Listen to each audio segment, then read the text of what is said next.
C'est par le chant La Concorde, l'hymne national gabonais et sous un soleil ardent que les retraités, les auditeurs libres des écoles nationales, sans oublier les agents de la main-d'œuvre non permanente, regroupés au sein de la machette syndicale des travailleurs gabonais vaillants, étaient hier à l'Assemblée nationale pour interpeller les représentants du peuple sur leurs revendications.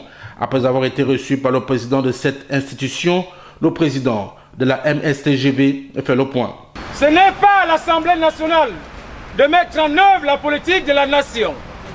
C'est le gouvernement. L'Assemblée nationale est l'interface entre l'exécutif et nous, la base.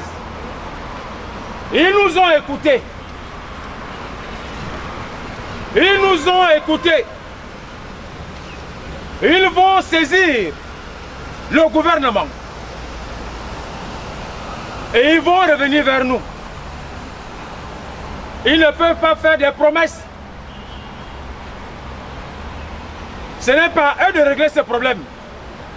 C'est au gouvernement. Ceci dit, il a instruit son équipe pour que nous mettions vite en place une petite équipe de travail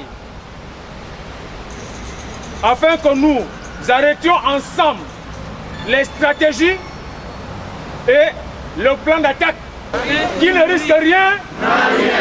Nous devons faire un glissement syndical. Nous comprenons que c'est elle qui bloque. Nous comprenons que c'est le Premier ministre qui bloque. Nous comprenons que c'est le ministre du Budget qui bloque. N'est-ce pas? À cet instant-là, ils veulent se mettre face au peuple. Ils veulent se mettre face au peuple. Et le peuple ne pourra pas faire demi-tour. Si les trois individus qui perturbent la République veulent se mettre face au peuple, nous allons répondre à ces trois individus. Décidé à faire plier le gouvernement sur ce qui leur revient de droit, c'est unanimement qu'ils ont décidé d'un glissement syndical dans les tout prochains jours.